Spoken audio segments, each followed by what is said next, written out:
ইনকিলাব মঞ্চের আহ্বায়ক ওসমান হাদি হত্যার বিচার দাবিতে গতকাল থেকে শাহবাগে অবস্থান কর্মসূচি পালন করছে ইনকিলাব মঞ্চ। সেখানকার সবশেষ খবর জানাতে যুক্ত হচ্ছেন সহকর্মী রেদওয়ানুল হক। রেদওয়ান, ওসমান হাদি হত্যার বিচার দাবিতে গতকাল রাত থেকে যারা অবস্থান নিয়েছেন তাদের এই মুহূর্তে তাদের সাথে নিশ্চয়ই কথা বলেছেন, তারা কি বলছেন, তাদের দাবি সম্পর্কে বিস্তারিত জানাবেন।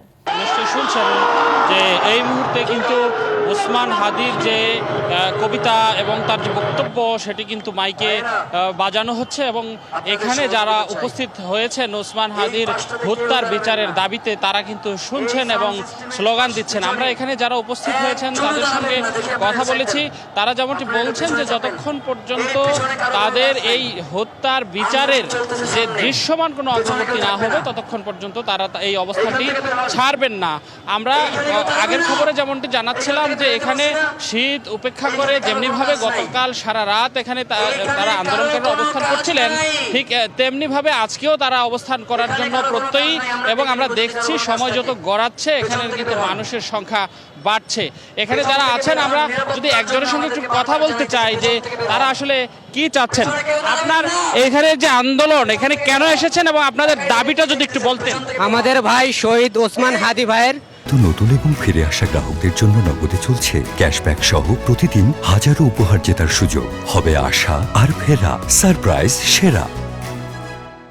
হত্যাকারীদের দ্রুত সময়ের ভিতর গ্রেপ্তার এবং দৃশ্যমান বিচার দাবিতে এখানে আমরা শাহবাগে অবস্থান করছি এবং এই আন্দোলন দীর্ঘায়িত হবে যতক্ষণ না পর্যন্ত আপনার হত্যাকারীদের শহীদ হাদি ভাইয়ের হত্যাকারীদের ধরা হবে ততক্ষণ পর্যন্ত আমরা এখানে অবস্থান কর্মসূচি পালন করব।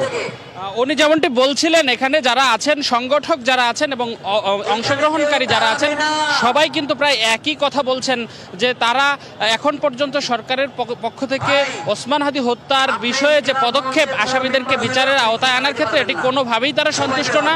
তারা চান দ্রুততম সময়ের মধ্যে অপরাধীদেরকে গ্রেপ্তার করে শাস্তির আওতায় আনা হোক এবং সেটি যতক্ষণ পর্যন্ত নিশ্চিত না হবে এবং সরকারের পক্ষ থেকে সুনির্দিষ্ট পদক্ষেপ তারা দৃশ্যমান কোনো পদক্ষেপ তারা দেখতে না পাবেন ততক্ষণ পর্যন্ত কিন্তু তারা এই অবস্থানটি চালিয়ে যাবার ঘোষণা দিয়েছেন। এখানে আইনশৃঙ্খলা বাহিনীর সদস্যরা সতর্ক আছেন এবং এখানে যারা সংগঠক আছেন তারাও কিন্তু বারবার ঘোষণা দিচ্ছেন যে শান্তিপূর্ণভাবে তাদের এই অবস্থানটি যাতে চালিয়ে যাওয়া হয়, এখান থেকে কোনো ধরনের উস্কানিমূলক কর্মকাণ্ডতে না জড়ানোর জন্য তারা এখানে যারা আছেন তাদেরকে আহ্বান জানিয়েছেন।